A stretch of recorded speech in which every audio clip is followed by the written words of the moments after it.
Fire and Ice, the 1983 Ralph Bakshi animated fantasy film. Beautiful animation, one of those like all-time great 1980s fantasy movies, and one that has always deserved toys. Well, we have a toy now. A brand new action figure from a brand new company. This comes from Frazetta Icon Collectibles by Frazetta Girls, so it's an officially licensed figure with gorgeous Frank Frazetta artwork you can see on the packaging there. Dark Wolf is the character. I guess I should bring that up. Dark Wolf is the action figure that we're going to be taking a look at here today. Really excited about this. The figure itself designed by the incredibly talented Eamon O'Donoghue. And we'll start by looking at the packaging here, which has got some gorgeous Frazetta artwork on there. As I already mentioned, the Fire and Ice logo. I actually love how it's like embossed. The artwork kind of protrudes a little bit from the packaging. Rotating around, we've got the Fire and Ice logo on the side. It's a 1/12 scale action figure. Back of the box shows the figure, the accessories. We've got some information showing us 32 points of articulation, all the accessories that it comes with, and it's got a nice Velcro flap. So when we open that up, we've got some beautiful photography over here on the flap, and then we've got a window box there showing us the figure as well as some of the accessories.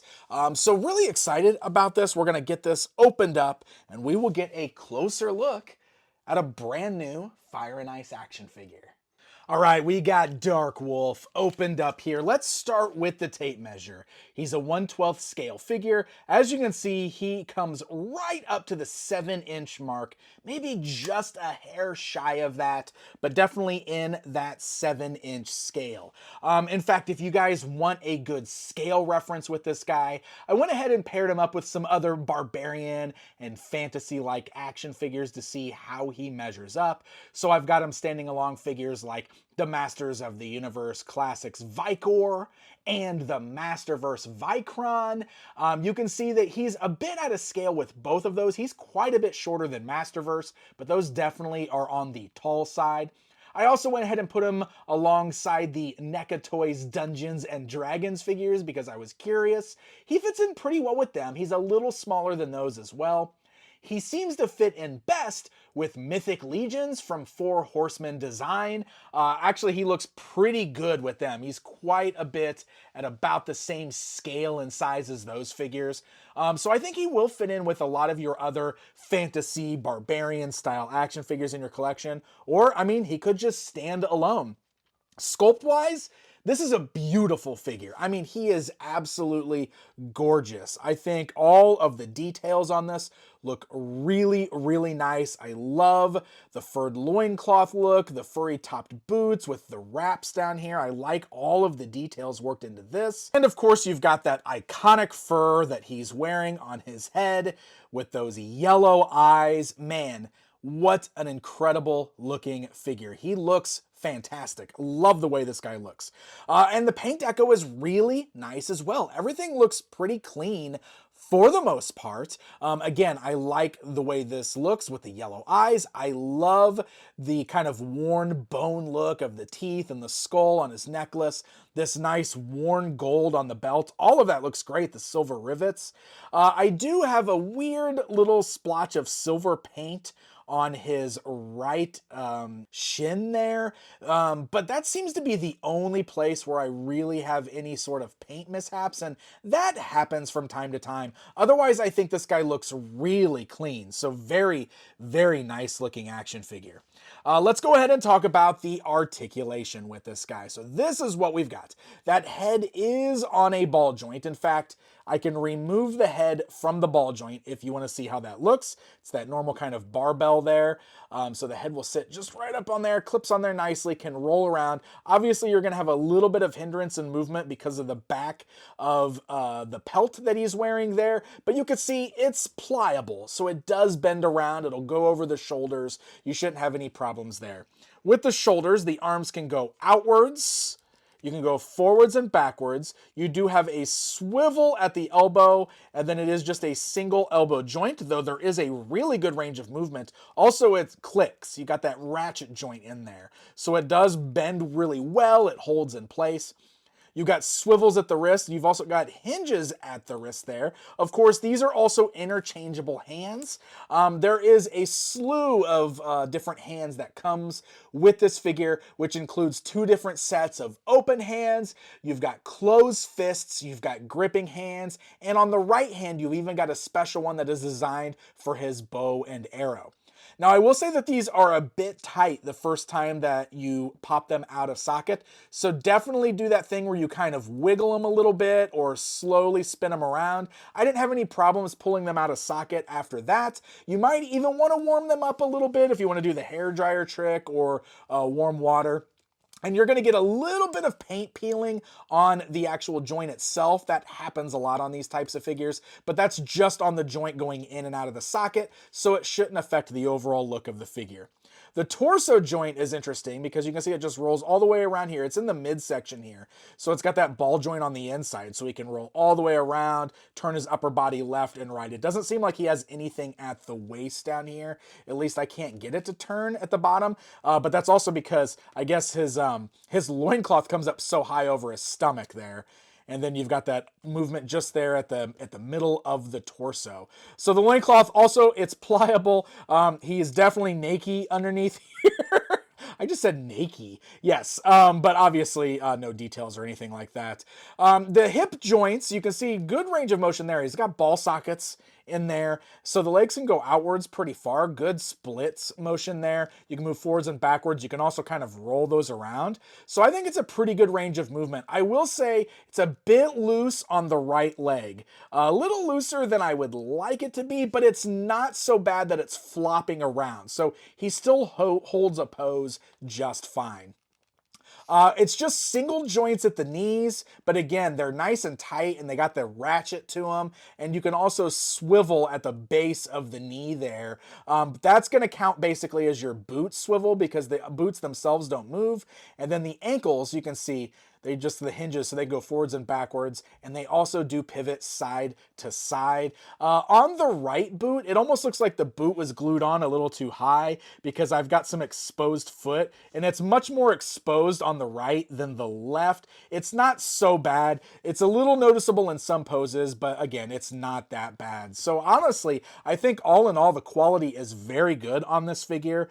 He feels nice in my hands. The articulation is nice and functional. And again, just a gorgeous looking action figure. So I showed you all those interchangeable hands, but one of the other things that you can swap out on this guy is his mouth. Yes, swappable mouths, which is actually a really fun way to do this. Instead of swappable heads, the only thing that we're actually changing out here are his mouths so that we can get some different expressions with him there. And the best way to do that is to pop the head off the ball joint like I showed you, and then give it a little wiggle there, and you can see you can actually just pop the lower portion of his face right off there. There's just a little peg hole in there. And in its place, we can swap in 2 different looks for him. We've got gritting teeth, and then we've got the yelling face, both of which are awesome. They look really, really good. And again, some really great painted details there. I especially love that screaming head sculpt.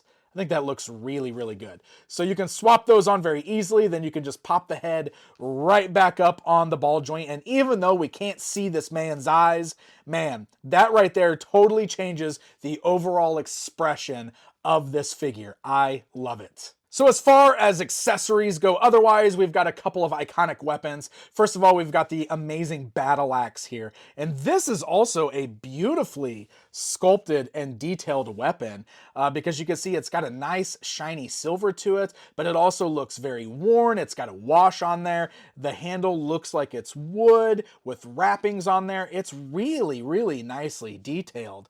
And this right here fits perfect in his gripping hands. So if you swap on the gripping hands, one thing I like is that the hands are pliable enough that they are easily gripping onto the axe. You don't feel like you're going to break the hands or anything like that. Also, the articulation does allow for some really nice two-handed poses on his battle axe, which will allow you to get some very cool, very iconic poses for your Dark Wolf figure. I love it. In addition to the battle axe, he also comes with a bow and 3 arrows. So yeah, we get 3 arrows with this guy.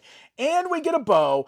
With my bow, unfortunately, right out of the packaging, the string was untied from the bottom. But it does look like it's just tied. I think that's the way they handled it. So I'm actually going to probably just... I think what I'm going to do is probably just wrap this around and maybe use a little bit of glue to put it back in place. I think that's going to be the best bet. I don't know how I'm going to tie that back on there. But it's not that big of a deal. I think that's easily fixable. What I will say is that the posing with this is actually pretty nice. I mentioned when I was talking about the hands that for his right hand, he's got this extra accessory which is specifically designed for holding arrows. And one thing that's really cool about this is the way it works is you can see there's a very, very small opening between his fingers, a small gap. So you can actually take that arrow, one of those arrows, and you can press it through that opening there. It takes a little bit of work, but it's actually a nice tight grip. And that way you can actually get the arrow sitting in his hands the way he would actually be holding it for his bow to shoot it. I would suggest doing this before putting the hand actually on the figure. So you saw how I just kind of slid that arrow through there, and then I would take this and I would put the hand on like this. And that should help you with your poses. So you can actually get him holding the arrow. You can pull the string through his fingers as well. That way it looks like he's gonna fire off that bow, which is a very, very cool pose. This is another thing though I do want to talk about is like it's a bit hard to get the arrow back out. And that's because that gap is so tiny on there that the arrowhead does have a hard time squeezing through. So be careful on that. It's pointy too, so it's gonna hurt your fingers, but I would just kind of make sure you wiggle that just a little bit. You don't want to snap the arrow in half, but just like that, just a little bit of work, you can get that back out of the fingers there. But I think it looks nice. I think it works really well. It's always hard to get a bow and arrow accessory to look good on an action figure, and I think they did a pretty good job of it with Dark Wolf here. So one of the other things that I wanted to try with this guy is pairing him with one of the horses from Mythic Legions. I thought that that would work really well, and it does. It looks really nice. Now, one thing I will say is that his long loincloth does prevent him from sitting down all the way, but it is pliable enough that you can make it work, and I don't think it looks bad at all. In fact, I think it looks really awesome. So I don't know if any horses are planned for this Fire and Ice line, but if you've got a Mythic Legions horse or you can get one, it works really well with Dark Wolf. So there you go, my friends. There's a look at the brand new Fire and Ice Dark Wolf 1/12 scale action figure. It's a beautiful figure. I'm really impressed with it. I like it quite a bit. Very photogenic. Was really fun to shoot for this particular video. And we need more fantasy figures, right? I would love to see more from Fire and Ice. I don't know if there's any more planned in this particular lineup, but I do love this guy. He's great as a one-off, even by himself. Like I said, he should work well with things like Mythic Legions. So this is a exclusive figure right now to FrazettaGirls.com and Big Bad Toy Store. And I think if there's one thing that I would say is a negative for this figure is the price point, because he is on the pricey side. Over at FrazettaGirls.com, it's a $70 price tag. Over at Big Bad Toy Store, it's even higher at a $90 price tag. So he's definitely expensive. I have a feeling it has to do with a low production run, but I don't know that for sure. But if you are a fan of Fire and Ice, Frazetta, fantasy type figures, if you've always wanted a figure of Dark Wolf, it is a really well done figure. So if it's something that is in your budget and that you can add to your collection, I do think that you're going to be pleased with it. So there you go. My look at the new Icon Collectibles Frazetta Girls Fire and Ice Dark Wolf figure. Did you guys pick up this figure? Let me know in the comments what you think. Thank you guys so very much for watching this video, and until next time.